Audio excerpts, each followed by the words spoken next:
too famous, too shameless. I spit the duck now, slap two pagans, saying that's too Asian. Didn't get lucky, I'm straight out of luck now. Upness, stay up now, subness ain't stuck now. Blah blah, they hate we, my la don't stay down. We built this bitch, so it's time to get paid now. But fuck getting paid if it mean I don't stay brown. We don't need your likes, I'm whipping myself. Drive my whip on the road to self-love. We don't need to hide, done with all the code switching on my shit, let them smell us. Yeah, we on the podium winners, and in the cinemas flow like a top of Redditors. Nobody similar, throwing my fist up, but only one finger to get to you. They said that home is a figure of speech, I build a spit from my heart, I break some of my bars, my type is the scimitar, bitch, I'ma literally lick your head off. Deal with it. I'm Jeremy Greer. And I'm Gary Butterfield. And this is Days of Future Cast, the podcast where we talk about comic books, we talk about X-Men, but we're not going to do either one of those things today, Gary. Today we are catching up on some MCU television and trailers. So as most of you know, we wrapped up our kind of long series on Uncanny X-Force, and we've been kind of dipping our toes into here and there while we're waiting for our good friend Gwen to join us to talk about our next relatively long series, Old Man Logan. So for this week's episode, we're going to be talking about all of the TV shows that we haven't had a chance to talk about yet that are related to the Marvel Cinematic Universe. How are you, Gary? How's things? How you doing? You know, I'm doing all right. This week I have not slept well.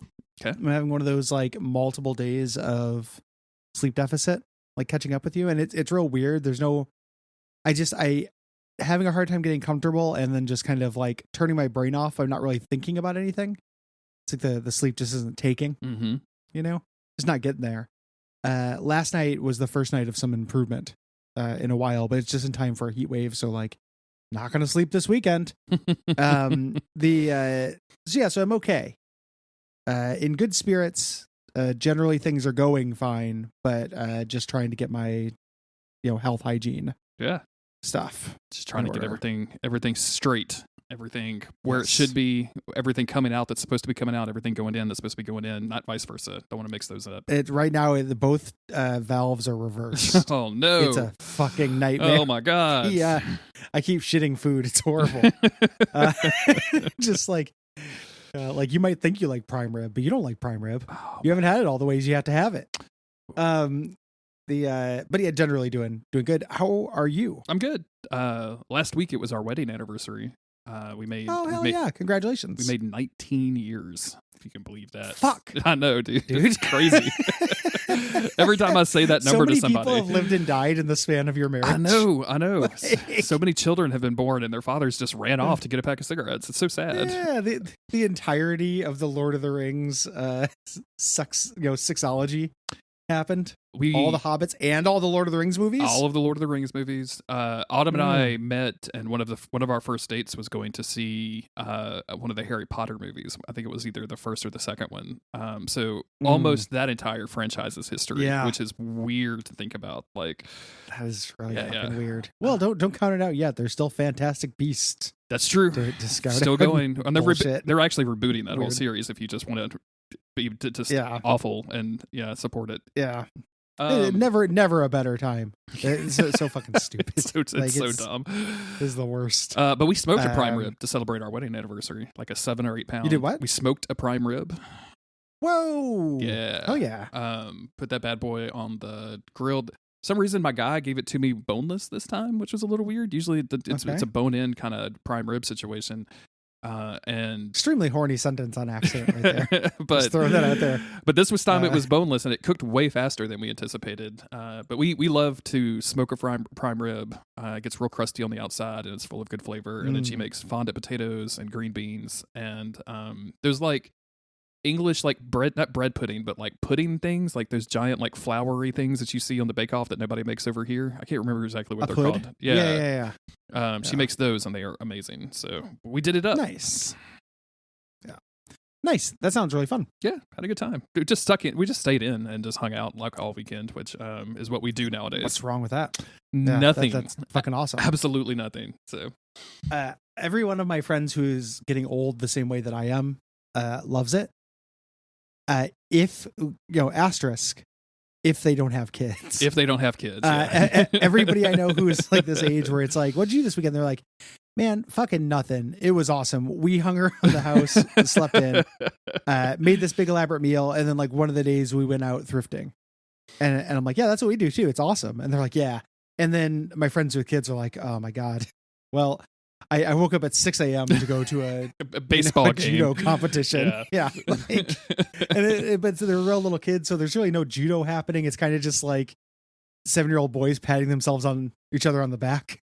It's, yeah. One of my customers was, I took him out to lunch the other day, and he was complaining because he's a relatively young guy. He seemed like in his mid-20s, but he had volunteered to be his son's football coach. And the son is like, I think like 5 or 6, maybe, but that's probably about the range for like when they start, 6 or 7, something like that. Very, very young.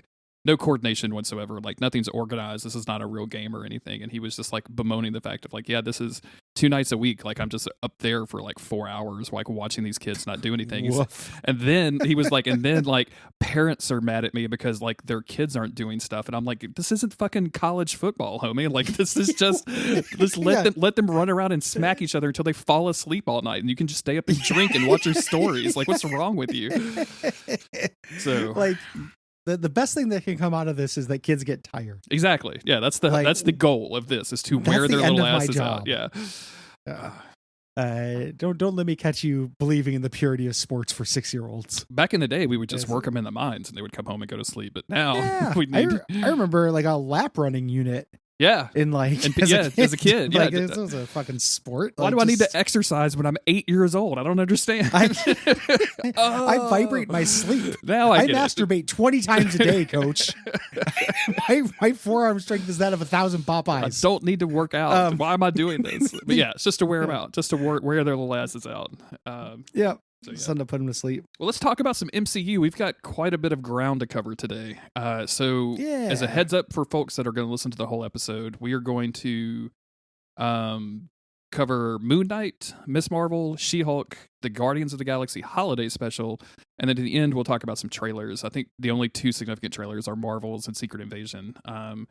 We're in a kind of a weird spot because I guess we could talk about the trailer for Guardians of the Galaxy 3, but I've already seen it. But you've seen it. So don't know. I might go see it this weekend to escape the heat. And because everyone says it's good, including yourself. Yeah. I was very pleasantly surprised. I think on this podcast I've expressed a number of times about like how I thought that the trailers were just setting us up for another like Black Panther 2, where it was going to be like a film full of mourning, and they really exceeded my expectations without going into spoiler territory or anything. Like they did a really good job of landing all of the stuff that I think they were really shooting for. My only complaint is, and it's going to be a complaint that we really talk about in the Guardians of the Galaxy holiday special, is that I feel like James Gunn nailed his soundtrack on the very first movie and has just been slipping downhill since then, my man. Like I hate a lot of the musical stings in the movie. Like they're why do we need Beastie Boys, Sabotage, and fucking everything? Like it's horrible. Is a sabotage happening during it? No, because that fucking sucks. No, either way it sucks. I don't want. I'm over needle drops. Yeah, absolutely. Yeah, and it makes sense in Guardians of the Galaxy, right? Like they have made it a plot point. The grandfather did it. Yeah, but I dare you, and it ends up being sad eventually. But like it opens with, did you see the Robert Pattinson Batman? Yeah, where it's like where it's like the something in the way kind of the 40-minute version of something in the way. it's something akin to that, and I had the same reaction where I was like, I'm the only person around laughing. Like it was. Yeah. I just think this isn't working on the level that you think it's working for me at all. Like I've gone all the way on the other end to make this funny. So. Okay, I've got a load-bearing question for you though. Okay, would it have worked for you if it was Guns N' Roses?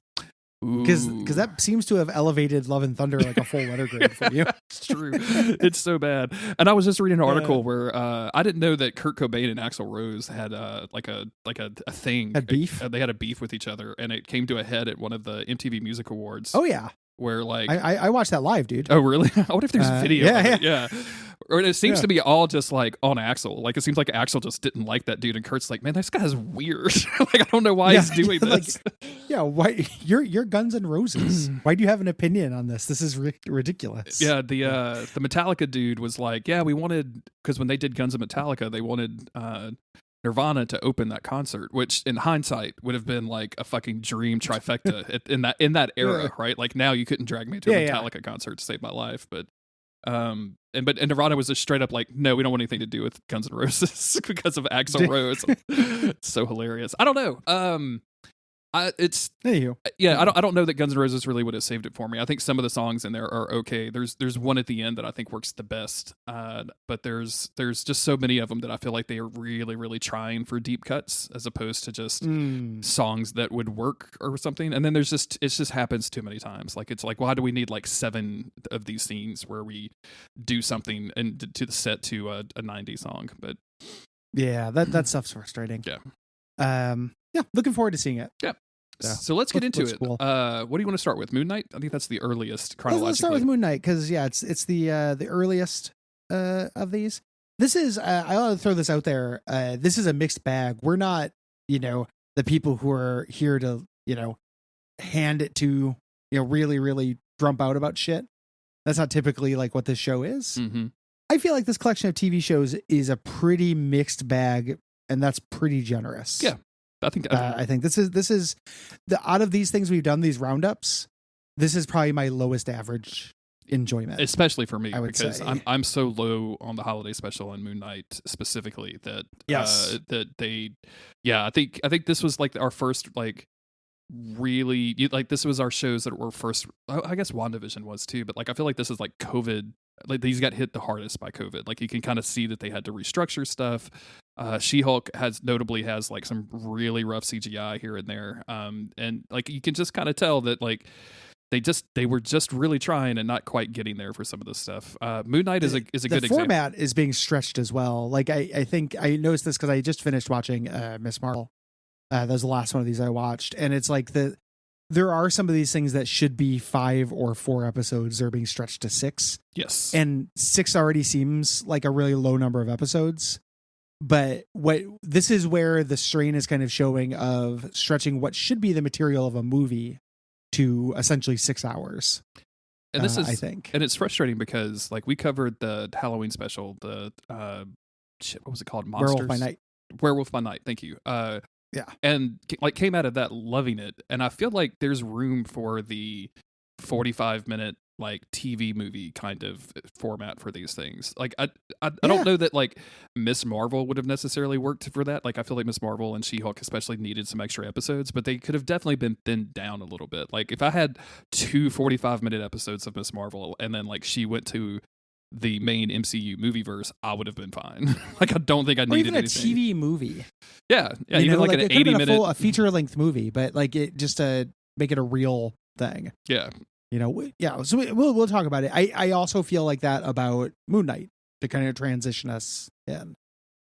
Moon Knight is. Well, tell me, you have stronger feelings about Moon Knight than I do. I should tell me what you don't like about Moon Knight. I should mention that I haven't seen Moon Knight since it was airing, so I did not go back and revisit any of this stuff. I've just seen them the one time. So if I forget plot points or if something I say is a little bit incorrect, like just forgive me. But honestly, I was really really excited about Moon Knight because I don't have a lot of experience with comics, but that Oscar Isaac dude has always been really really funny, and like the trailers looked pretty legit.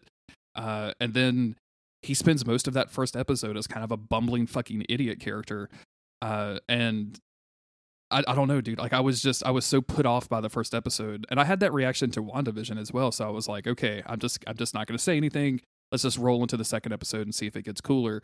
And it just never gets cooler. I was bored fucking stiff with all of the Egyptian god bullshit and the flickering between the different personalities. Like that should be so super cool with this character. And I don't know.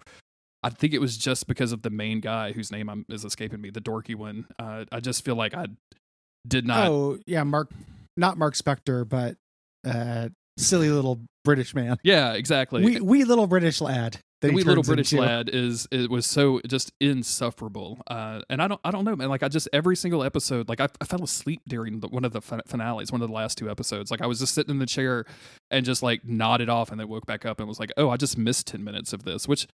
I mean, like I wasn't like stoned or drunk or anything. Like I was just sitting there in the middle of the day, and I'm not that old, Gary. Like, yeah. You know what I'm saying? Like I can stay awake in the middle of the day on my own recognizance.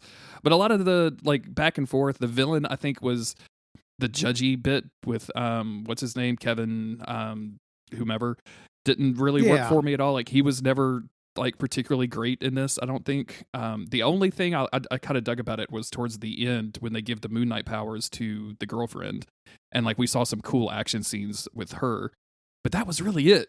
Like a lot of the early action scenes were just really, really clumsy. The whole car chase thing where he's flickering in between the personalities, I thought was really, really bad. Like I remember watching it just going, God, this fucking sucks. Like I just did not like hardly any of this. There's a bunch of it that I find annoying. Is what I'll put. Like that car chase thing was annoying. It takes a long time to get going. And I think that wee little British boy of those personalities is a really irritating choice. Mm-hmm. Like it's a choice, you know, so I get why people respect it. They're like, oh, you know, they really went for it. And like, yes, they really went for it. But just having this little like, a very punchable, annoying kid, even if that is the point, half the time still ends up meaning that I'm watching a really punchable, annoying character. Yep. For it. I like Moon Knight a little bit more than you do. I think that there's an episode where he goes to the asylum. That was cool. And I thought that was great. That justified it, you know, made it worth watching for me, which is a weird thing to say because it's 1/6 of it. But you know, this was showrun by Benson and Moorhead, who are directors who I like a lot. And I believe you have some affection for as well. Absolutely. Yeah. That is the only episode that felt like their thing. Mm-hmm. And it felt like it a lot. Like it was that, and transitioning into and out of that I thought was really cool. And the design of Khonshu is A+. Like every time Khonshu would show up, I was just like, yeah, that thing looks good. The voice, it being making jokes and stuff, you know, F. Murray Abraham making jokes, I could take or leave. Yeah. But I thought the design of it was really cool. The design was good. I definitely agree with you that there was not enough like Benson and Moorhead stuff. Like I feel like when I heard that, I got very, very excited about it, just knowing how their movies are, right? Like having that like weird sense of surrealism. And I was like, oh, that's going to be perfect for Moon Knight, who like deals with some like kind of surreal shit, right? Like that dude is going through it on a cosmic level. That dude is going through it. And you're right, the asylum episode is the only time that it felt like it got like really, really weird. And then like right after that, I think he like leaves the asylum and they're like on a ship in the desert or something. They're on a ship and there's a hippo goddess. That's when the girlfriend starts getting the powers. Yeah. And they start bringing the Pantheon and stuff. Mm-hmm. I generally was cool with that. Like to me, Moon Knight, the second half of it is good. Mm-hmm. But it should have started halfway through episode 3. You know, like, and it would have been like a much better show. Or just which is really damning for something that's this short. Yeah, it's only 6 episodes, you know? And it just in the first 2. Like I don't know, I've rewatched most of the MCU stuff at this point. Like it's popcorn, right? Like it's just fun. I like a lot of the characters, so I can jump in and like have a good time with it. I can't ever imagine myself going back to this and suffering through like 5.5 hours of this. And I don't know, man. Like I was really excited about like Oscar Isaac as a character in the MCU. Like I think that dude has a lot of charm and a lot of personality. And I felt like he didn't get a chance to really exhibit any of that in this. And then there's like the stinger at the end where he's like, there's a third personality. And I was like, just give me that at comics fans. Yeah, just give me that at the beginning. Like that sounds like way more interesting than the stuff you're doing. And I feel like that's going to be like a common thread with all of this stuff is like, as much as we think that we wanted some origin story stuff, like the way that the MCU had been for a while, which is like, hey, we're going to kind of skip some origin story and just that dude has wings now, has really been working. And when they go back to like, okay, now we need 4 episodes of origin story for Moon Knight, it just feels like it drags forever. Ethan Hawke was the villain, not the guy I was thinking of. Yeah, it just too much. Too much origin, I think. Yeah. With this one in particular, I still have a little bit of hope for like that character getting incorporated into like a new Avengers or something like that. Mm-hmm. I can see that working, you know, just fine and being kind of interesting. Like I wouldn't mind seeing him with a dynamic with more people to bounce off of rather than himself. Yeah. You know, that would be interesting. I think not having to deal with all of his history at the same time, like not having to worry about that, but he just shows up and he's like, oh, that's Moon Knight. And Oscar Isaac gets some like, you know, some witty banter or some like cool action stuff or some just really interesting character work. Like put him in Blade immediately. Like immediately put this dude in yeah. Blade. And I think he would like, I don't know who's writing that. I know they've had to restructure a bunch of that stuff, but like give Moon Knight and Blade like some real cool stuff to bounce off of each other. And I think that's a good time. Just here, like the writing really failed the character, I think. And man, I think so too. And it's also, we should also put our line in the sand. This is not a character either of us know or have tons of affection for. Yeah. You know, so when we say it failed the character, we mean that it didn't make it interesting to us. It's possible this is actually a really accurate and respectful treatment of the Moon Knight comics that we have not read, and maybe Moon Knight is just not for us. Like, I don't know if you have any history for Moon Knight. I always thought that the character looked cool, so I kind of like wanted to like him, but I haven't read like a bunch of Moon Knight stories or anything. I've read a little bit, but very, very little. I think most of my Moon Knight history is just that one panel that floats around about him calling Dracula a nerd. Like and I feel like based on that one panel, I like extrapolate. That's why you want that Blade crossover. Exactly. That's it. Immediately just have a post credits. Just pop nerd. You fucking nerd. Might I suggest that you might be a nerd, and then just you might be a bit of a wanker, and then Blade gives him a high five and then credits. Perfect. I love it. Let's do it. But yeah, I don't. So, I think Ethan Hawke's thing too, as a villain in this, where he is like creating some weird society around judging people with his big judgy staff. I don't know. That really, man, the MCU just has been really struggling with villains. I think across the board. We're gonna talk about this with She-Hulk and Miss Marvel as well. Like, right? Like, there's just that's. One of the main things is there's not really good antagonist for this right now, besides Dracula. I actually really, so I really like how She-Hulk handled that. But I agree with you with Miss Marvel. Yeah, I think She-Hulk ended that very well, but I spent like 7 episodes wondering like when something was going to happen with it. They are not doing great work in terms of charismatic villain stuff. Like Ethan Hawke is a good, a fine actor. But he's just not given enough to do. Yeah. And not given enough to do, I think. And like most of what he's doing is like touching people with a staff. Yeah, walking slowly with a cane and then touching people in the forehead with a staff. Yeah. The monster designs were pretty cool in this. Like the CGI, I think was okay, except out of some like notable set pieces where I think what I'm thinking of is specifically like that early car chase down the cliff that looked just horribly green screened, and then the desert ship thing I didn't think it looked very good, but like the creature CGI stuff when they actually started fighting like with the weird monsters or whatever, I think that was very, very cool. Yeah, I thought that was cool as well. Moving on, Miss Marvel is next. This is really fresh in my memory here. So I'm a little bit warmer on Moon Knight than you. I think I'm a little cooler on Miss Marvel than you. Yeah, I had to watch this in a side window while I played Darkest Dungeon 2 because otherwise I wouldn't do it. I was gonna like tap out, and it's such a complicated show because I was trying to figure out what I don't like about it, and also trying to be very clear in that communication because it's not, I'm sure internet chuds got real mad at the show. Everything they got mad at I think is the best part about the show. So I love that this is taking, has Muslim Americans as like a major, faction. I love that it treats, their culture, respectfully. I don't know enough about the culture to say if everything's accurate, but it treats it reverently. It's full of like Muslim joy, people having good times. Like nobody is being reduced to a stereotype. Like this is a rich and vibrant culture that made me jealous for having a culture. Yeah, absolutely. I was just like, man, wouldn't it be cool to have a fucking culture? Really makes you just aware of your own whiteness in some degree of like, oh, I guess I need to be a redneck to get this kind of vibe, right? Like that's the only time that I've ever felt like I had a culture is when I was like my choice is nothing or fucking Nazi because I don't get this. That sucks. I was really into that shit, and everyone is charismatic as hell. Oh my god! Something that happens as I get older and become more sensitive and stuff. I get more sensitive about the loss, basically being an orphan, right?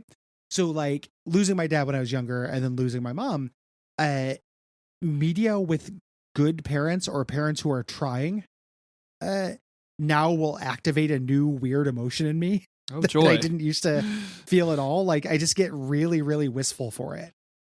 And I just watching this show and I'm just like, that's such a good fucking dad. God, that's a good dad. What a fucking dad. Like, I'm just like, like I'm not caring about the action scenes or special effects or any of this. I'm just like, what? man, that mom is really trying. Mother-daughter relationships are goddamn complicated. You know, I just like really fucking hits me. It's just, it goes on forever. And there are so many fucking characters in it. Like they're constantly introduced. Like she meets like 4 secret societies in this.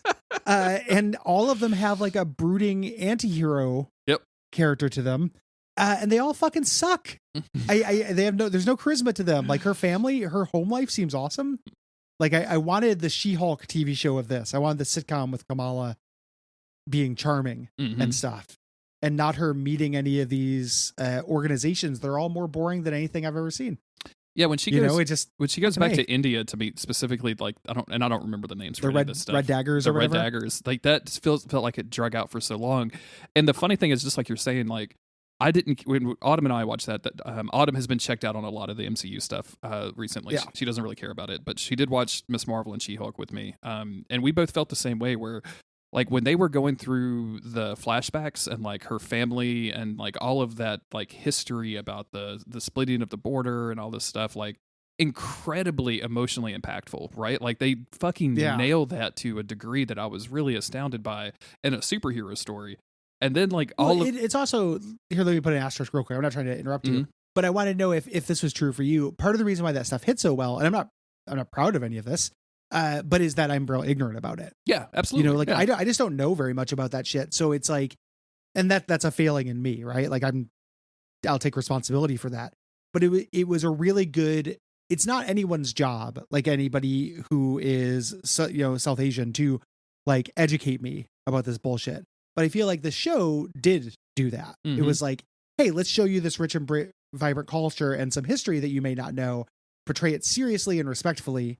And that was a huge reason why that worked, is because I'm a dumbass. Yes. You know? Well, and I think that also just like the family, they did such a good job of cementing like the family as a unit within Kamala, where even when she's like trying to stretch away from it and do, you know, the Avengers Con or whatever, like when she's trying to pull away from her family a little bit, like teenagers do, like the way they react to her and the way that they get her back in the fold is just really, really heartfelt and caring. Like they don't, like it's that classic thing of like, I'm not mad, I'm disappointed when like the mom finds out what she's been doing. But like it's a trope for a reason, because it's fucking devastating and you just feel so bad. And you see on Kamala's face that like she feels bad having done this. And all of that stuff when they go back to her home country and she's like experiencing all of the stuff that her grandparents went through and she's seeing all of these things. It's just so like, you're just like, oh shit, there was this whole like political strife that I am just fucking ignorant about. And I just didn't know about it. This is a part of their history and their culture that they think about all of the time. And then you get to like all of the secret society stuff. And I'm like, why is there like a underground layer with like a fucking touch screen interface? Like, what are we doing? this basement Iron Man shit. And that is like so much less interesting. Yeah, absolutely. And you're right about the too many characters, because there's like the teenage spy dude over there that runs that one. And then there's like the agent spy dude that she's like kind of like wants to be boyfriend and girlfriend with for a little while. And then there's like there's clandestine spy dude, Red Dagger spy dude, her weird little nerd that she owns, who I felt so bad for. Constantly. The little guy who will just do constantly do anything for her, you know, and she doesn't give a shit about this poor little white kid, like that guy. And then so those are the three the three crushes she's dealing with during this. And then we also get Damage Control as a faction. Like, too many factions. Well, and one of the things that I think that like there's so many that's happening. So there's the secret society, and then there's the like weird aliens from a different world that the secret society has been fighting, but actually maybe they're good, but they're actually not. And I'm like, this seems like an Avengers problem. Like, why are we dealing with this with Kamala? Like, this feels like a bigger thing. And like, honestly, as much as I loved all of the emotional stuff, I think if they had just limited her to the U.S., she would have been fine. Like, if we had just dealt with the damage control reaction, I think that would have been okay. I think that would have been enough. Because it was a strong metaphor. Like, the idea of them, damage control, who, like, first of all, I mean, I have bones to pick with that in general. You put a pin in that, right? But them treating this mosque and this Muslim community differently, you know, them like at the end where they go in to search it and they're like, this is not our first rodeo. here are all our IDs. We know what to do. Yeah. You know, we get harassed by you people all the time. That stuff was really strong, you know, and I can understand them wrapping the clandestine into it because they needed something for her to get her powers. They didn't want to just straight up say like, oh, she's a mutant. She has her powers out of nowhere. They needed to tie it into her heritage. Mm-hmm. You know, that's like a big part of Miss Marvel. That's a big part of Kamala Khan. I get that. You know, she's very much of her place. Her going to Pakistan, meeting a bunch more of her family members, and then the Red Daggers was just like absolutely like hat on a hat. Mm-hmm. You know, like it's when we say there's too many, it's really that to me. Yeah. That would have been great for like a season 2, I think is what you were like leading up to, or like a movie. You know, start her off on a slightly smaller scale. The clandestine, basically starting what I think what they're implying was going to be an incursion, right? Like their world would come and take over this one. That is not something Kamala Khan should have to fix. Exactly. Yeah. She's 15. The real, I think the good idea here is to deal with like that local threat. And then, you know, she goes into Marvels and comes back. And then, now she finds like there's this other kind of, you know, world out there. And she's more exposed to the ideas of it. And then she's able to take care of those problems. Cause that was the other thing is like, didn't really feel solved at the end either. It just kind of felt like everybody kind of came to a conclusion and were like, oh, well, you know, everybody's bad. I think some people died. I think the mom died and the kid, but the kid still is out there or something. And the kid is out there who turned out to be like a shit in the last episode, which I didn't like. Like he just started indiscriminately slaughtering people because his mother was dead, but his mother was so cartoonishly villainous early on. And then his mother did the heroic sacrifice, which like none of the stuff worked. Like that shit worked for me. None of it was worked, like the protagonist end of this works, and the antagonist end of it was some of the worst stuff I think we've seen from this franchise. I just want to make sure that we pour some love on the family though, because the mom and the dad are amazing. The brother is incredible. Her friend from high school that she kind of has to hide this stuff from is so amazing. Like they have this like wonderful close relationship. Her wanting to become like the leader of the local mosque, like running for office or whatever, to make sure that like the women's facilities are as good as the men's, and all of that little subplot stuff really worked. There's an amazing amount of like, I guess I would call it set dressing to this. They, you know, the stuff, all of the animated sequences after the episodes are incredible. Like they do an amazing job, and they all seem to feature like Indian American like music or rappers, which I thought was really cool. Like they actually did the work to try to find like to pull everything they could into this, and I just think that's fantastic. I felt bad. All the music stuff was great, and even just the design stuff. So like, you know, while we're doing Sugar, the kind of gimmick of this of having the drawings break in, you know, her being an artist and having the drawings, the text pop up, stuff like that. Like all that stuff was really cool. Yes. And I think that the way that they realized her kind of power set also looked really cool. Me too. The way that she used it was really interesting. It was like often defensive. Like she puts up shields to protect people more than anything. You know, it feels like somebody who's not just shooting energy blasts, which is what everyone does in this. Sorry, I just transitioned to something that wasn't about the family. The family was great. Yes. It made me incredibly jealous and heartbroken. Yeah. I think, and just seeing them pop up in like the Marvels trailer, right? I was like, ooh, my guys. Yeah. It's great. Her powers. The wedding? The wedding, dude. The wedding was fantastic. Yeah. Just brilliant. Love it. Man, I wish I had a culture. The powers thing was a kind of a controversial thing because they changed like the way that her powers work pretty significantly from the comics, and that's something that I think that I would usually care about, and I just did not at all. Like it felt so natural, and it felt like something so unique and fun. Like you mentioned, like she kind of creates these energy discs basically, and like I love a training montage, and we get a couple of those in this. Like I think everything really worked power wise for me, and I'm really excited to see like how she and Monica Rambeau and Carol Danvers are all going to hang out together. Like I think that's going to be a real fun movie. Yeah, the alternative wouldn't have worked because in the comic she's Mr. Fantastic. She's stretchy, you know, and that would have been silly looking. You know, they only showed that for like 2 seconds in Doctor Strange because they know it would have looked real fucking silly. Like that's going to be the hardest thing for the Fantastic Four movie to do. Yeah. You know, I prefer this as well. I think it looks cool. If we do a, I want to see her family interface with everyone as well. If you do if Duckfeed does another charity bundle, we should subject ourselves to one of those Fantastic Four movies. And oh hell yeah, dude! I think that'd be a really good time. Like I've seen both of those. All of them are horrible. Like I don't think there's any redeeming qualities. But I mean, it'd be fun to actually just go through and chit chat about those things. I've only seen the first one, not the Roger Corman one. So out of the 4 Fantastic Four movies, I've seen one of them. Oh, okay. We'll do all of them. Well, man. let's Fuck not. Let's Fantastic Four podcast. We transitioned. We're not. Hold up. Wait a minute. But yeah, I think Miss Marvel for me was an overall success, despite all of the stuff that kind of brought it down. Because on the strength of the characters. And then I think the one thing that you and I are both going to agree on is that we really dislike the way that damage control was handled in this, because I think it's weird. I like the idea of damage control being like this almost like comedic, like we got to figure out something to do about powers. Like flexible organization, and we've had glimpses of that in like some of the Spider-Man movies. This like jackboot thug situation that they made damage control out was I almost wish it was like the fucking like ice. I just wish it would have been ice and not damage control.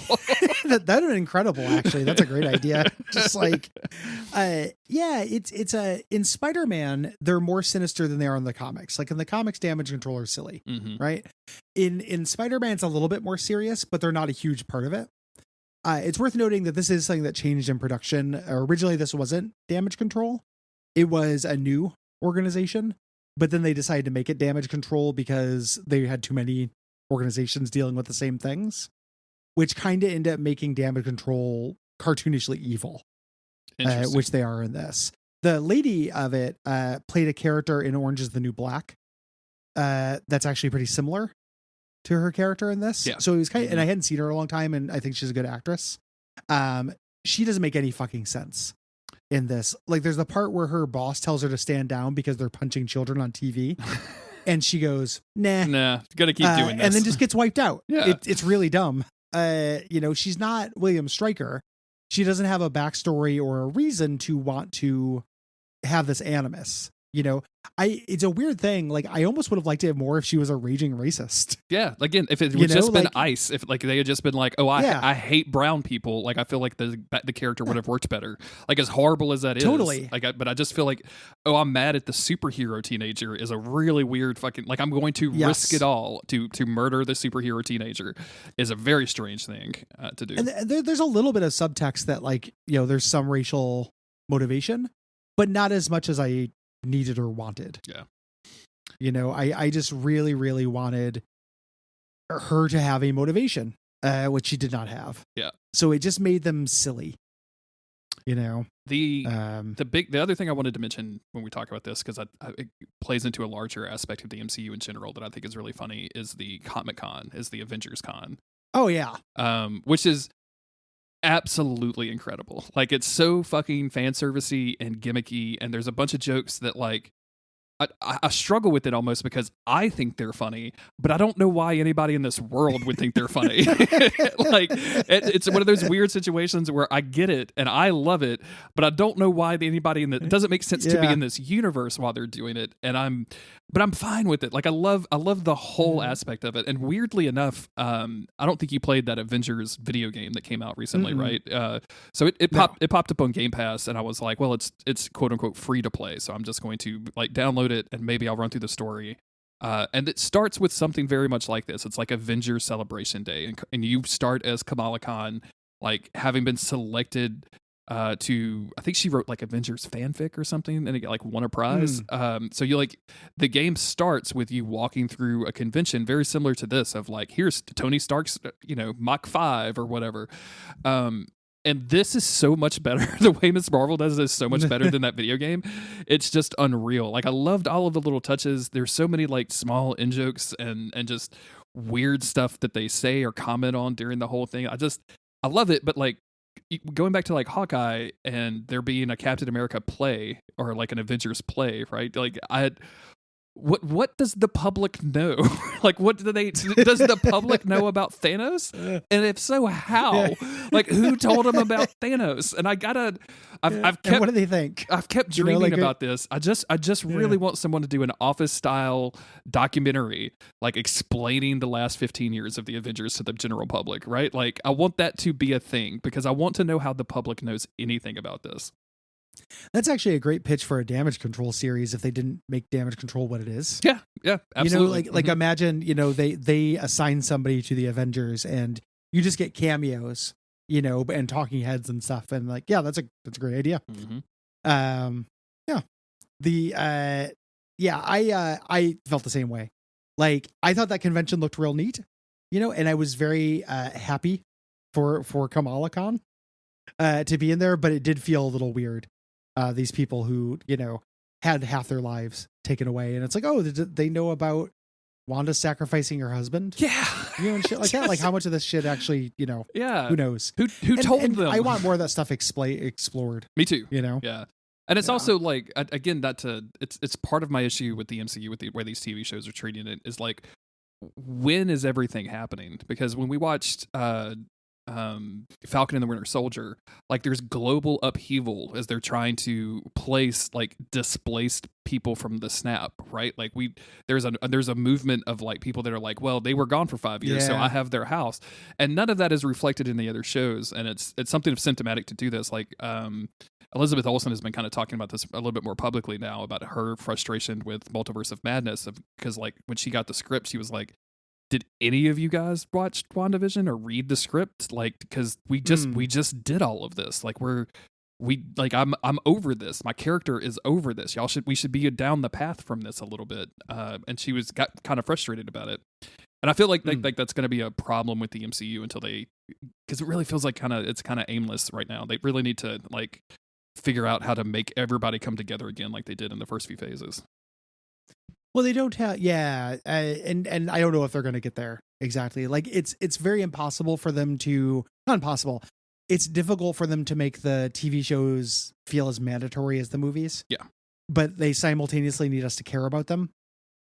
So like, if we watch the TV show and they do a major world shift thing, like they did in Falcon and the Winter Soldier, or a character shift in WandaVision, they just can't bank on people seeing those. Yeah. Having seen those, it gives lie to, as much as, you and I have both heaped a lot of praise on the TV model for this stuff. Like, there are characters whose stories we'd like to see that are better explored in a TV model, but it does break the integration, which was the exciting thing about the MCU and the thing that made it very successful. Yeah. This idea of all these moving parts going together. Now we have some parts that are kind of optional or extremely optional.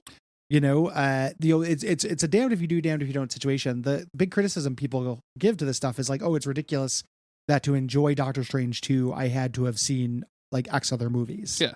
Now you have to, they could either say, well, also you have to have seen these shows, or these shows don't matter.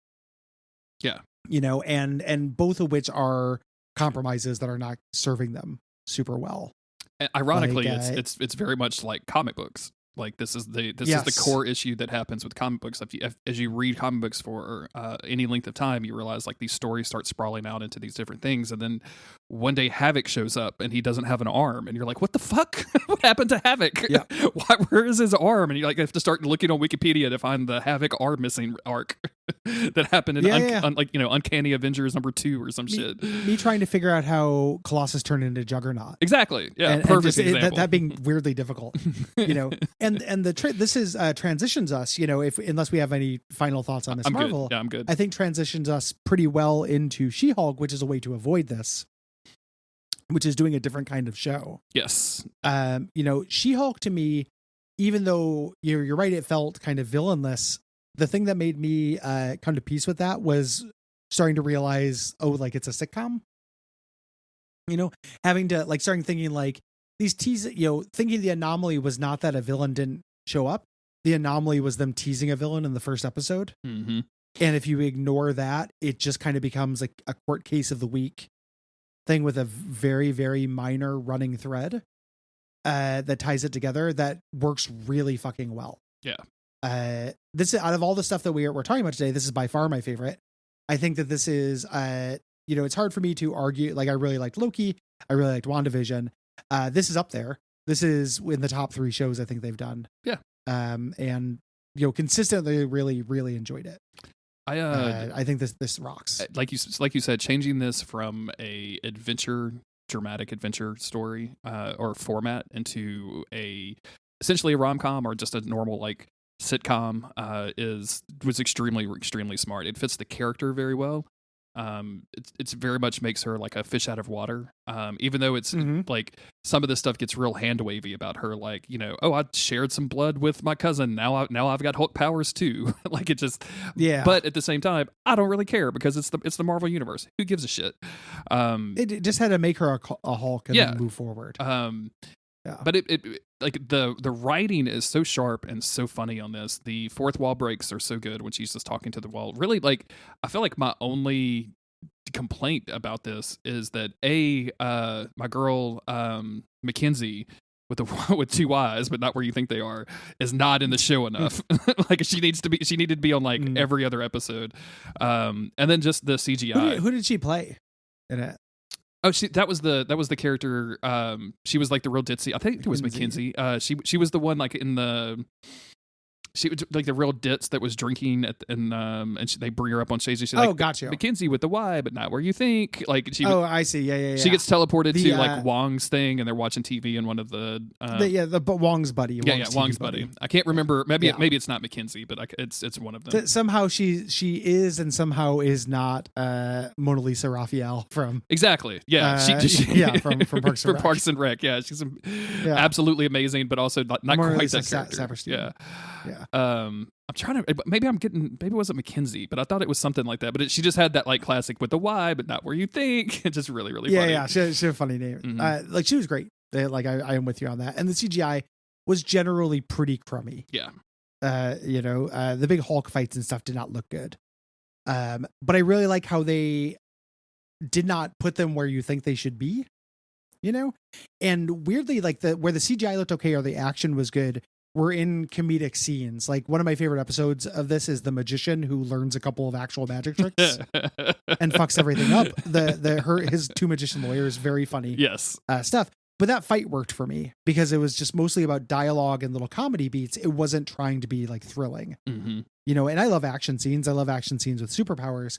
I think that on TV like this, in this, I'm not transitioning us away from this yet, but this is a thing I'm excited about for Secret Invasion is I think it's going to have low level, like Jason Bourne style action, which is not going to rely that much on CG shit. Yeah. So it's going to work a lot better as like a spy thriller than this does as a big superhero action thing. Which luckily this wasn't trying to be, but Miss Marvel does at points and Moon Knight does at points. Yeah. Yeah. I think some of the worst stuff is just when she's interacting with the normal world. And I actually like the way they do some of this because they are like, her boss wants to create a superhero lawyer division, but that requires her to come to work as She-Hulk and not just as, Jennifer. And it's those scenes when she's like interacting with just a normal world that I think stand out the worst. Like when she's at the desk. It looks like Shrek. It looks a lot like Shrek, unfortunately. Having just seen Shrek for the first time relatively recently, I can agree with that. That stuff sucks. Really great. You talked about earlier about the writing being sharp. It's a lot smarter and funnier than you would think. Like I think a lot about the joke. So the setup joke is the frost elf or whatever that makes herself look like Megan Thee Stallion to pick up guys, which is like that's funny. That's funny and it was well done. But then at the end when she starts giving the speech from the end of Ragnarok and the judge cuts her off and is like, Your Honor, don't give us the speech that Thor gave to unite Asgard. Like that is the big, how does she know about that? How does she know? Right. But it doesn't matter because it's She-Hulk. It's supposed to break through this fourth wall. So it has the opposite of whatever that dissonance is that comes up with Avengers Con. Yeah. And it just like, I'm just like, yeah, fucking A, that's funny. And just, happy during it. Like it just really works. It was Madison, I don't remember. Madison. Not Mackenzie. Madison with a Y, but not where you think. There we go. Yeah. Perfect. Yeah. All of the like the weird quarter of the week jokes I think really worked. The shape changer into Megan Thee Stallion. That's another like Mr. Immortal's great. Mr. Immortal is just like fantastic. They included one of the fucking Great Lakes Avengers in this. Love it. We got to talk about them bringing Abomination back, which I think is really interesting because it's like one of the first times that they've even acknowledged that Edward Norton movie technically being in the MCU. Man, you want to talk about somebody who is salty about not being the Hulk anymore? It is Edward Norton. Is he? Has he talked about it, or is that yeah. Just... He made. I don't remember. He was giving a speech somewhere. I saw a video of it, and he was like, I was in a movie, and you know what? I tried to make those movies better. Like, you know how I did it by better writing, and they refused to. Like they were. He was just going off on it. Wow. Fuck yeah! No, I didn't know that. The original War Machine guy, Terrence Howard, I think. Is that right? Yes. Terrence Howard is real salty because he claims that he got the studio to pay Robert Downey Jr. Extra money to be Iron Man, and then Robert Downey Jr. turned around and like cut him out of the movie so he could keep the extra money that he earned. But he's also like a fucking space cadet, so like he discovered triangles recently, and there was something I don't know. I was gonna mention if you knew that Terrence Howard has a math thing where he thinks 1 times 1 cannot equal 1. Yeah, because that means that 2 is of no value. Okay. Because 1 times itself has no effect. He's got this whole like. If you're listening to this, you don't know about this. Please Google Terrence Howard math. Yeah, I mean it's bonkers. It's incredible. Really, he's got his own form of math. But it's not an opinion, math isn't an opinion. Math isn't an opinion. It's a very good quote. But yeah, they straight up bring the Abomination back as like her first case, right? Which is unusual. Like it's weird because this is the guy that attacked the Hulk in the very first Hulk movie when it was Edward Norton, and she even tells her boss like, "Hey, I think this is like a conflict of interest." And he's like, "No, it's not. Just do the job." And I love how they handle it where it seems like it's gonna be a fake out, like, oh, obviously he's into something. It's like we're gonna go a traditional way, like he's pretending to reform. The Abomination seems like a pretty good guy by the end of this. Yeah. He gets taken in by that shitty men's rights group, at the end, but it's not, he's not a villain. He hasn't reformed the Masters of Evil. Exactly. Or whatever the shit, like, that you would expect. And Tim Roth has tons of fun in it, like fun and funny. Yeah. In it. I love Daredevil coming back as well. One of the things we talk about, like, big criticism of this whole universe and stuff is there's no like romance or flirting. I thought that like Daredevil and She-Hulk in this have chemistry. Oh yeah. Like this was a character who had like real relationships and romantic interest and romantic and sexual chemistry in a way that both actors sold the shit out of in this. I was really happy to see it. I think the closest they've come to a legit love story in this is probably WandaVision and or not WandaVision, but Wanda and the Vision. But even those, I don't think those actors had a great amount of chemistry to each other. I don't think Iron Man and Pepper had an incredible amount of chemistry with one another. Like these two are the first time I was like, they're gonna bang immediately. Like you can just tell, just tell that they just want to jump in bed with each other, and it was good. There's that moment where he's like, I can hear like your heartbeat, and like you can do what now? Like you can, I don't know. It's just really funny. Yeah, yeah, very good. Like very, very well done, and just happy to see Daredevil back. Yeah, like coming back in. Obviously, cameo in Spider-Man, but this feels more integrated. It does, and really happy with that. And then the ending being very clever as well, and very on brand for. For She-Hulk, for the comics. Yes. Deciding to, rewrite her own ending. Yeah. So we get to an ending and it's revealed that, this tech guy who had actually gone on a date with Jennifer at some point and kind of like showed some signs of fetishizing She-Hulk, has stolen some of her blood and was going to use it to make more Hulks. And then like she finds this out at like basically like a men's rights activist party on the Abomination's like hangout pad, and he's like, oh my god, this is horrible, I don't want this at all. And then like she literally just is like, no, we're not gonna do this, and then she comes out of the panel and then like drops down the MCU sign or something, or drops down on her logo, and then like goes into our world where she like meets the writers and eventually gets to a computer which is like, I think they call it like the Kevin Feige bot or something, where it's deciding the fate of the MCU. And in the background are like classic MCU moments and everything. And it's, She-Hulk was one of the first characters to break that fourth wall and to like play in that arena. And her doing it in the TV show is just absolutely fantastic. Like asking the bot, like, where's the X-Men? The kind of stuff. Like, it's just really, really we're funny. Working on it. Yeah. I like that a lot. They haven't talked about a second season of that show, right? I don't think so. No, they haven't. And they haven't said anything about like her showing up anywhere else too, which is weird.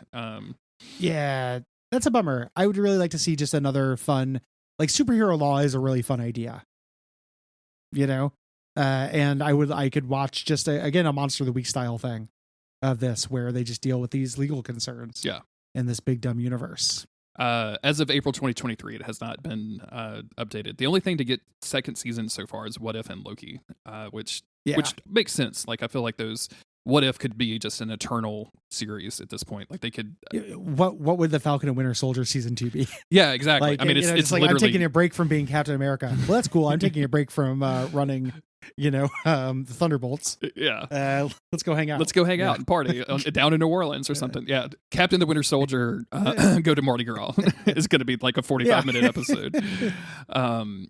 Bucky just astounded at the chaos that is Bourbon Street and Mardi Gras. Yeah.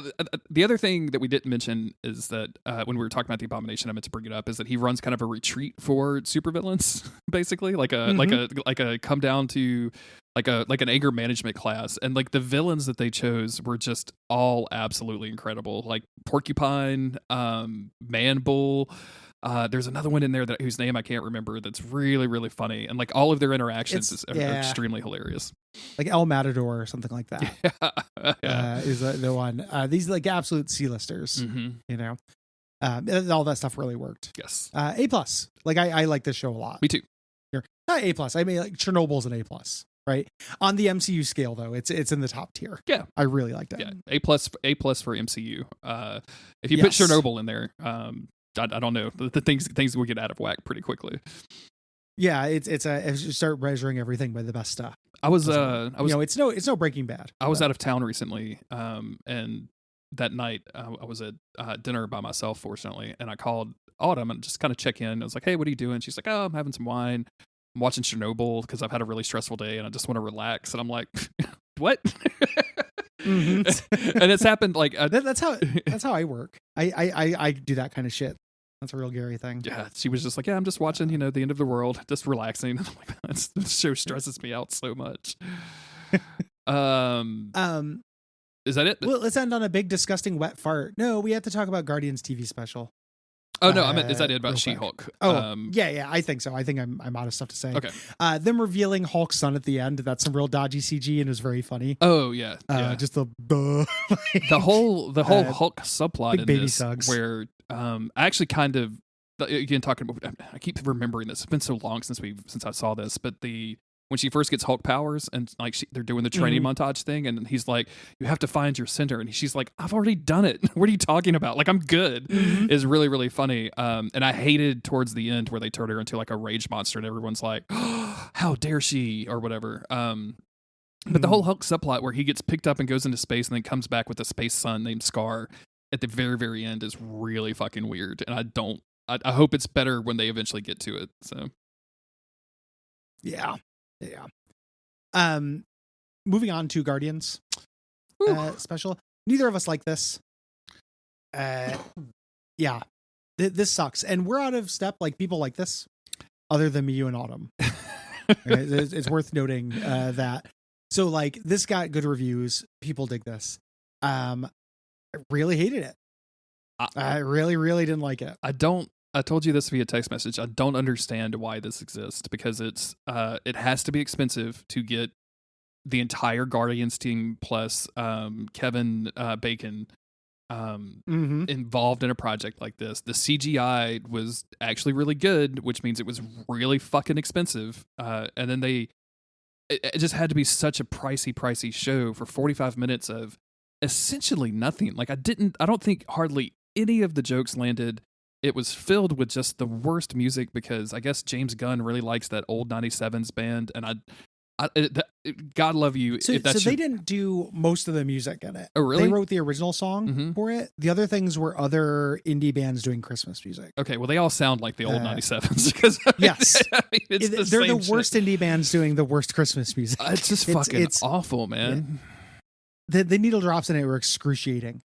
I don't like Christmas music in general, but I would have preferred them dropping like old King Wenceslas and We Go All Wassailing and shit like that. Like I really hated the soundtrack in this. The full length song in the beginning with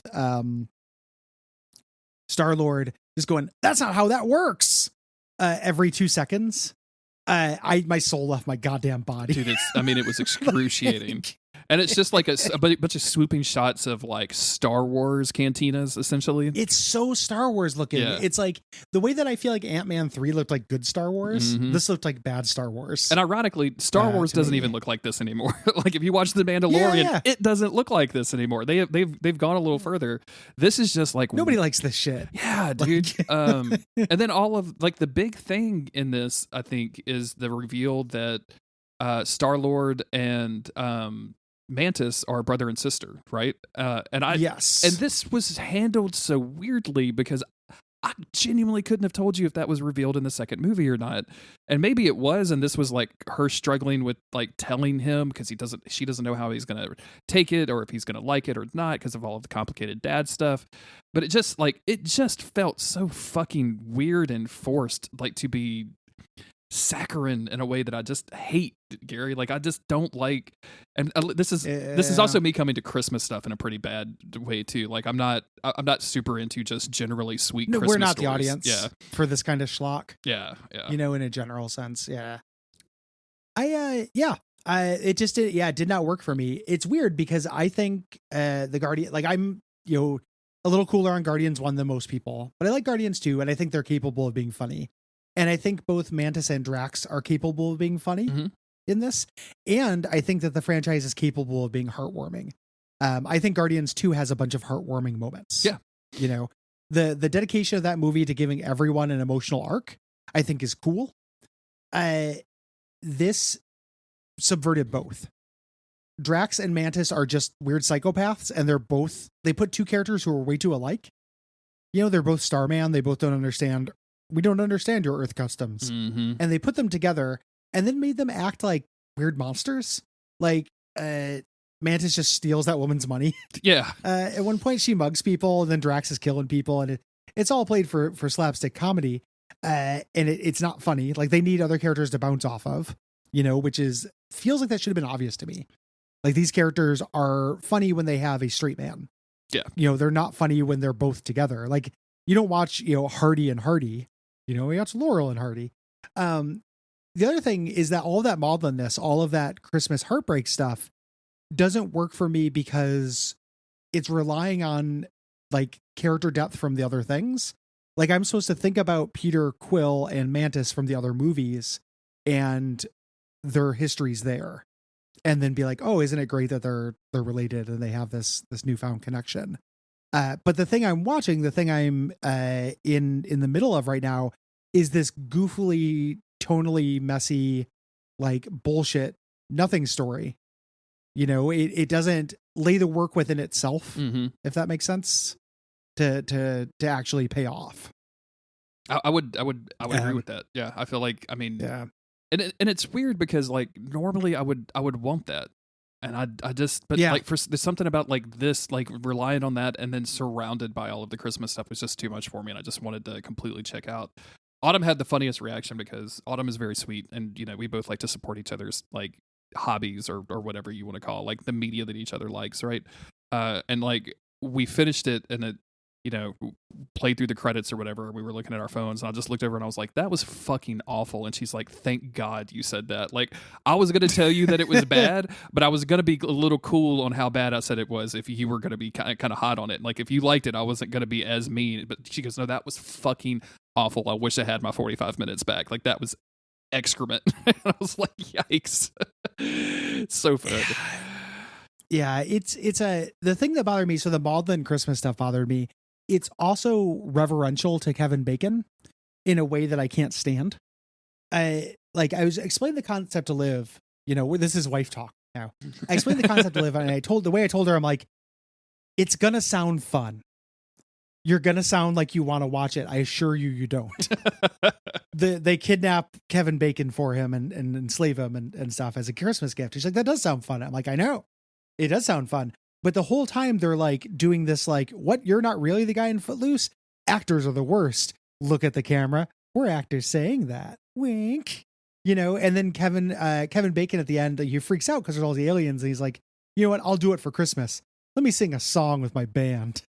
At the end, there's 2 full-length like performances from the old 97s and then one from fucking Kevin Bacon writing the worst Christmas songs you've ever heard. And try to explain somebody who just like watched the Guardians movie where they talk about Kevin Bacon, right? Like there's Kevin Bacon jokes, and then because this dude is obsessed with this guy because he thinks he's the end all be all, and it's hilarious. It's very, very funny in those movies, and then to take that bit and expand upon it like this for a long time in this show is just it was excruciating to sit through. I never want to do it again, Gary, and I never will. Like this is never going to be. I don't care what they like. If somebody is like, oh, they're brother and sister, I'm like, yeah, don't worry about it. It happened in the off screen. Do you remember if that happened in the second movie? I don't know why that bugs me. Did that come up at all? The sisterhood thing. I don't remember. I don't remember either. I've only seen it the one time. I liked it, but I didn't see it again. I basically most of the MCU I've only watched once, actually. So I'm reading through the critical response, and I'm just like floored. Stuffed with funny, feel good Christmas joy. One of the best pieces of content Marvel Studios has released in years. What? Delightfully eclectic soundtrack. It's guys with the guitar. What are you talking about? I laughed in the beginning when they're on Hollywood Boulevard and they see a GoBot and Drax gets mad because the GoBots killed some of his family. Because I think the GoBots are technically in Marvel, like Marvel published a GoBots comic in the 80s, and just like the GoBots killing your family and having a prejudice against GoBots is funny to me. That's it though, and that happens like 4 minutes into the movie or into the special, and it is a 45-minute long special. Nothing else made me laugh. In the entire thing, pretty dour, all things considered. I'm incredibly dour. I'm curious if you guys have any. Actually, I don't actually care about anybody's opinion about this except my own. So don't. No, I knew what you were gonna say, but you don't have to write it. Yeah, if you like it, then you should have skipped. You should have probably skipped the last 15-20 minutes that we're talking about. Yeah. Why are you listening to us? Go with God. Yeah. Yeah. Happy for you. Not for me, baby. I'm glad I didn't watch it and then make the decision in a vacuum whether to go see Guardians 3 or not. I'm glad that you saw this, hated it as much as I did or more, and then you still liked Guardians 3, because this would have made me nervous for Guardians 3. Yeah, I was as I've mentioned several times, I was like, I don't know, like and then I just happened to have like a free day, and I was like, let me just go to the movie theater and get away from everything. And I'm glad I did, because otherwise I would have been pretty soured on this series as a whole. And as it stands, it may be the best trilogy in the series. In the MCU, like, yeah. I kind of think it's going to hold up that well. Like, Ant-Man is surprisingly good, but I don't know that it hits some of the same highs that Guardians does, which is fucking strange. Captain America is pretty good, but Captain America is pretty hard to fuck with. It's bogged down by Civil War, though. You don't like Civil War? Have we not talked about this? We have. I think we covered Civil War at one point. I'm a lot. We did talk about that. I like Civil War. Yeah, I'm a lot colder on it than you are. But yeah, I think. Yeah. Anyway. Upcoming MCU. That's I was gonna say that's for another day, but that's for a day that's already passed. Because we're a million years old and our brains are fucking stupid. I was talking about my other podcast co-host Chris about covering something the other day for our patrons, and I was like, have we done this? And he's like, I think we did that. And I'm like, did I just guest on a podcast that did this? I have no idea what is going on. Yeah. Like, I just could not remember to save my life. It's the podcaster's dilemma. Yeah. The other last thing I want to talk about is like the future, stuff that's coming out soon. Relatively soon. The next thing that comes out is Secret Invasion. They've released 2 trailers for, like, there was a teaser and then 2 full trailers for it. That's coming out next month. That looks really good to me. Yes. I want them to go back to spy thriller shit. 100%. I think it works really well for their TV scale. And something I've come to peace with. I don't know if this is a popular opinion or not. And as a 42-year-old man, I've realized I really like Samuel Jackson. I think he's really likable. Hot take. I like watching him talk. I don't know if it's a hot take. I had this weird sense that maybe he'd been canceled or that people didn't like him. Do the kids like Samuel Jackson? Is it chuggy? I don't know. But I was just like, no, I want to see this guy lead a series. Yeah. I want to see him do badass shit and say badass lines again. I've always liked that. It's consistently great. Yeah, he's amazing. There's an interview with him where he's like in one of those like publicity tour situations, and I think it's for one of the Quentin Tarantino movies. It might be Django, and the guy who is this like scrawny white dude is like, this dude is like, you say the N-word a lot in this movie. Like, what do you think? And Samuel L. Jackson just interrupts him. He goes, I'm not answering any questions unless you say the word. And the guy is like, he goes, okay, it's okay. Like, it's fine. I'm giving you permission. Say the word, or otherwise I'm not going to answer any questions about it.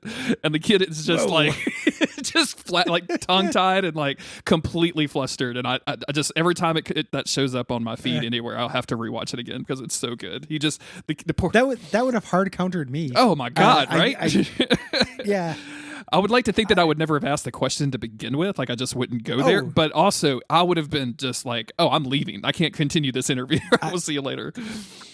I know that I wouldn't have asked the question, but let's say I quantum leaped into someone who had just asked the question. That would have absolutely reduced me to dust as well. Oh, man. Did that ever... Imagine a situation in which, like, I'm trapped under a train car and Samuel Jackson has a winch and can save me. And before he does, he's like, say the word. Say the word. And I'm like, no.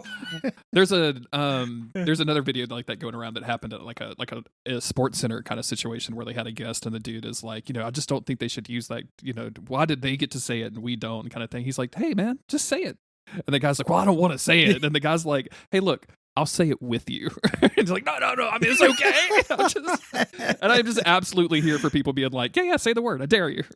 Let's do it. Yeah, torturing people. Yeah. with the logical conclusion of their dumb ass. Like, boy, it's weird that you get to say it. Yeah. Or it's like the funny Twitter equivalent of the people like right-wing grifters online who are like, well, you're not supposed to say that word, but what if saying it was the last wish of a Make-A-Wish kid thing before dying? Then could they say it? I don't know if you've seen that I haven't. hypothetical nonsense. Yeah, because that's exactly what a kid dying of cancer is going to wish for, right? Yeah, their one wish. Well, in this hypothetical situation, maybe then it'd be okay. I want Chris Pratt to say the N-word on an MCU movie as Mario. I also think Samuel L. Jackson is a good actor and a good performer, and I'm looking forward to seeing him in this series. Excited about returning to spy thriller stuff. The trailer gives a lot of like Winter Soldier vibes, which I'm here for. There's going to be a lot of Maria Hill in it, and I like that because she's one of my secret favorite MCU characters. The alien stuff, like, I'm curious how they're gonna sell something as big as Secret Invasion, or if they're just going to be like, this is the story that the world never finds out about because it's spy thriller shit. And I'm really curious how it's going to affect the overall MCU stuff. Yeah, it's going to be very different than the Secret Invasion comic, like, which is wildly, it's a line-wide crossover. It's public information. It's using the name, but I think it's going to be an entirely different story. There will be shapeshifters, but it's not going to be about the Skrull Queen coming to Earth and trying to enforce their religion, on people and shit like that. It's also they're doing something else that's interesting, where it's kind of been an open secret that the Samuel L. Jackson that we've seen in some of these movies is not the real Samuel L. Jackson. It's a Skrull pretending to be him. And there's like some evidence in the movies to support that. And I just really like if they're going to do that, like that their fact that they're actually doing like a retcon in a movie. You know what I'm saying? Like they're actually like kind of doing a comic book thing with it. And I hope to catch a bunch of people unawares with it. And I hope it's a good like reveal if they bother with it at all. So yeah. Agreed. I think it looks really cool. What do you think of the Marvels trailer? Where are you at on that? I wish this trailer had a different soundtrack that wasn't, Beastie Boys sabotage with bullets sound effects going every 20 seconds or whatever. But that might be just me being a curmudgeon because every trailer is like that nowadays. Yeah. When I went to see Guardians, they played the Indiana Jones trailer, which I am not in the pocket for whatsoever, except for that chick from Fleabag is in it. I don't know how she went from Fleabag to Indiana Jones. I do not understand, but whatever. Good for her. But at one point they were playing Sympathy for the Devil with like the bullet like kind of stuff to punctuate bits of the trailer, and then overlaid on top of that was the Indiana Jones theme, and then that also had like symphonic emphasis going on with it.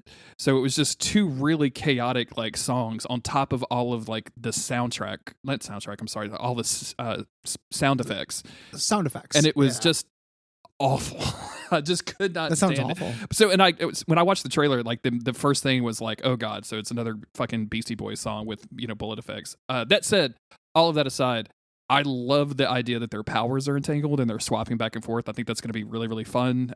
There's one scene where it looks like they're fighting, which because of course it is. It's a comic book movie. They have to fight before they all team up. I think all three of the main characters are going to be extremely charismatic in this. Like it looks like they're having fun with it.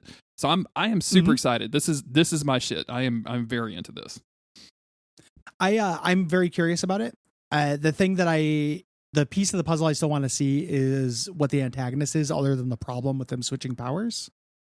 And I'm not trying to be like a basic baby where I just want to see which action figures to bang up against each other. I want to see, we talked about this with Marvel villain shit. Like the thing that makes me like or dislike a Marvel movie has almost exclusively been the villain. And even in Marvel movies I didn't like, I tend to like the villain a lot of the time. Not in like Thor 2, but like that was my favorite thing about, say, like Wakanda Forever, right? Was Namor. I want to know what antagonism they're facing. Yes. And that's going to be important because all of the stuff, all the things of them figuring it out, the cross-cultural stuff of like Monica Rambeau, meeting Kamala's family, all of that stuff's great. Like Kamala getting called up to the big leagues through a cosmic accident. Like that's going to be a joy to watch. And all the characters are characters who I like and actresses who I like. What happens once they figure that shit out and they have to do a movie? Yeah. What happens in the last 30 minutes of this movie, right? Like who are they fighting and why and how? Wait, and it's 6 months out. It's weird that hasn't been released. And it doesn't have to be, I'm not trying to see which name drop, like, oh, it's the Psycho Man who's going to show up. Finally, Psycho Man. It's not about getting to see a comic book character realize. It's just about, is it going to be something interesting and speaks to these characters? And I'm really curious about that. I'm also very optimistic, and I think it looks really cool. I didn't love the original Captain Marvel. Like, I think it's okay. I like this much more. I like Kamala Khan more than I like the Captain Marvel character in the MCU. As a character, I don't remember us ever covering Captain Marvel like in detail. But the thing that works for me in that movie is exactly what you just described. Like all of the beginning, like figuring everything out, and then after that, I'm just kind of whatever. It's not very strong. Yeah, like Jude Law, and then like the Skrull refugees is not very interesting. Yeah. But again, it ends up making a thing where the movie is interesting for the first part of it and then has an ending that I couldn't give a shit about. Okay. And I want to give a shit about the ending, of whatever this is. Ideally, everything that you watch or consume would be a complete whole. That's the goal. It's not too much to ask for a movie to have an interesting setup and interesting conclusion. Yes, absolutely. It's like it's only on this incredibly compromised curve that is asking for a lot. Like I'm not 100% sky is falling about MCU stuff, but you'd be ridiculous to say it's in as good a place as it's ever been. They've always had misses. There've always been movies I haven't liked and stuff, but it is in kind of a rough spot right now. And I feel like this is an emblem of that. The fact that we'd settle for half a movie. It's tough that because they pulled off the thing, right? Like Avengers Endgame and Avengers and Infinity War are two of the best comic book movies of all time. Like hard stop. period. Like, I think they actually fucking nailed all of that build up. They like there's issues with those movies, definitely, but you can't argue like as a fucking lead into a 23 movie event like that. They fucking killed it. Like, it was a commercial and critical success almost across the board. And then to come back from that is really fucking difficult. And to try to build that up again, it's going to be difficult. That leads us into a couple of rumors. Like, they I don't know if you've heard Fantastic Four casting stuff. What's his name? Adam Driver as Mr. Fantastic, and Margot Robbie as Sue Storm, which I am not into at all. I don't like either of those. Like, as a thing, I think that what's his head is fine, Adam Driver, but I think he doesn't have the dorky everyman, kindness that Mr. Fantastic should be like a dorky dad, not a weird, angular, mumbling goth. Yeah. And Margot Robbie is great. Like, but she's so much more fun than Sue Storm should be. Yeah. Again, my hope for a Fantastic Four movie, the reason why I love Chidi as that is they need to be kind of lame. Exactly. And that's the thing that none of the Fantastic Four movies have understood. Fantastic Four is stilted and dorky. It should be a little stilted and dorky. They should be absolute nerds. I watched a Jim Jarmusch movie that I didn't particularly like, but it was The Dead Don't Die. I don't know if you saw that with Bill Murray, Tilda Swinton. I watched it pretty much based on the cast because it like fucking everybody was in it, and it was like a zombie movie. And the movie is just okay. It's not particularly great, but Adam Driver plays a particularly dorky like police guy in this town where zombies are coming up, and it's just not quite believable. Like, he just dude's a little too like handsome and like has too much of a sharp face to really be like to really sell that, and that's what I'm worried about. And Margot Robbie, I think she's great, and I love her as Harley Quinn. I think she's fucking amazing, but that's not the energy that I want Sue Storm to have. Like, I don't know. And then and maybe we're wrong about that. Yeah. Like, so weirdly directly resultant comparison, I would not have expected Chris Evans to make a good Captain America based on him making an excellent Johnny Storm. Yeah. And he still pulled that off, So like, maybe I'm not giving Margot Robbie enough credit for range.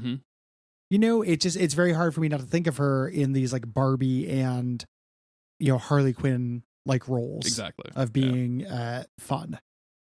The other thing I wanted to mention is that that Mia Goth has potentially been tapped for the Blade movie as one of like the villainesses of that movie. And I don't know if you're on the Mia Goth chain yet, but she's one of my like favorite actresses right now. So just having her as a crazy fucking villain, I think would be absolutely amazing. So I like Mia Goth. I don't know what the Mia Goth chain is. Train. I meant Train. Train. Yeah. Okay.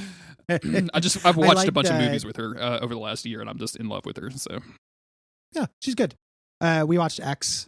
Yeah. She was real fun in that.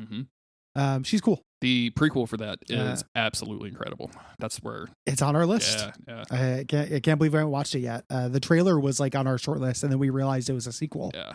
And then watched the original version. What the fuck movie did she do with the Skarsgård brother? It was not a particularly great movie, but she was absolutely amazing at it. Infinity Pool. Infinity Pool, yeah. Movie with a lot of interesting ideas and some dumb special effects, but just she was really fucking incredible in it. So give her. She's good. Anything. Yeah, I would like her to be. I welcome aboard. Oh, before we get out of here, one last thing I wanted to ask you. Did you watch the Into the Spider-Verse 2 trailer? I haven't actually. I haven't watched that one yet. I guess we can regroup via text message later, but I watched it and was strangely like kind of like, okay. Like, I wasn't kind of on it. Yeah, I was kind of on it, and I don't know why. Like, I don't really like that first movie. I don't know, man. It just looked weird. You did really like that first movie. I did. Yeah. Okay. Yeah. It sounded like you said you don't. No, I really do. I think you said you were saying I don't something else, and then for me, I think that movie is the kind of movie that I really loved, but it feels like it stands alone. To me, like, more of the same will have diminishing returns because so much of what was cool about that was this new animation style, and like, it'll feel really good to go back there, but it won't feel as new. So I can kind of see that. I'm still looking forward to it. Like, those are cool movies. Oh yeah. They're also, for people listening, I'm sure there's some people who don't care about Marvel shit, but still just like us and listen. they're great movies for Gen Pop. You can show Into the Spider-Verse to like somebody who doesn't like superhero movies, and they'll like it. It's it's like really like the classic like 90s animated movie, right? Like where you're just like, oh yeah, these are just great fucking movies that are really fun to watch. Like this doesn't matter that there's a Spider-Man or a fucking talking lamp that sings a song about being people's guest or whatever. Like they're just great. Well, also get the creators of that to teach the rest of the MCU how to do needle drops. Oh my god. That don't make you want to die. See, because like Into the Spider-Verse had music things that like were a little cheesy, but didn't make me want to die. Yeah. Most of that movie had really good soundtrack. Of course, it was all hip hop stuff, and I'm way more into the hip hop stuff. But anyway, it maybe works better for needle drops than fucking All Star. We talked about this. Me and Cole talked about this. We talked about the Dungeons and Dragons movie, but one of the best things about it is that it doesn't have any modern music in it. Like there's just a soundtrack that kicks up, and it just sounds like fantasy music. Mm-hmm. At no point is it like, well, let's go to ye old inn. And then like somebody starts singing, let's get it started in here or some bullshit like that. Like you just don't have to deal with that kind of nonsense. It's something I'm really flexing for with the Mario movie, which we're also going to cover. And I just know it's going to be fucking chock-a-block full of that shit. And I hate it. That's the one thing that I was really curious about because in terms of the Mario movie, because I wasn't going to go to the theater to see it, but I was really curious about like the music of it because Mario. If you look at like the swath of Mario games over the last 50 years or whatever, like it's amazing how much great music is in it. And the fact that they would just use commercial licensed music from shitty rock bands is astounding to me. Like, why would you ever? Like, I don't understand. You single-handedly done more cool things to make big band music cool. Yeah. Like the Mario games have basically kept that genre alive. Mm-hmm. And you're just gonna drop in fucking All-Star. Fucking ridiculous. What is not ridiculous is supporting the podcast, which you can do at patreon.com/Duckfeed.tv. Sign up and donate money every month for a return of rewards. You get all kinds of cool stuff. You can have exclusive content in your ears. You can chat with the community with your fingers. Pretty much the limit of body parts that can interact with the Patreon, I think. I hope. I don't know if anymore. Is there video content that they can if you want to lick your computer, you can. Is there video with the eyes? I don't think there's video. There's not a lot of video bonus. Stuff. We have stuff that we put out on video from time to time, but it's not bonus stuff. Cole still streams, but you don't have to be a patron for that. Yeah, you can just go watch that. Yeah. You're stealing from us, but you can. You can also leave. I'm just kidding. You can also leave us a rating review on Apple Podcasts or Podcast Addict or anywhere you do podcasts. That is helpful. But most importantly, tell your friends. Tell all of your friends. You got buddies who are into X-Men and shit. Catch them up. Screen record you listening to this podcast and then record a TikTok about it and put it on TikTok and have it go viral. Pick our funniest moments. That's what you need to do, teens. Yeah. That's what I'm looking forward to for you doing. Please. I want to be viral on TikTok one day and not for just a 10-second Avengers thing where I got 700,000 views for the weirdest shit. Some weird thing. Yeah. Little quick programming note too for people who follow along with us. Apologies for the surprise God Loves Man Kills. And pre-apologies. I don't quite remember when Gwen gets back from tour, and I can't speak to her schedule when she gets back. So it's possible there'll be another short comic run before we get to Old Man Logan. But Old Man Logan heads, I promise you, we will get to Old Man Logan. We just get there. When requested it, we really want to do it with the guest. Watch the Twitter feed. I'll update the Twitter feed if you guys are still doing Twitter stuff. Maybe we'll toss something on the Patreon if we need to. But we will announce stuff directly. So. Yes. And take care, everybody. Bye, everybody.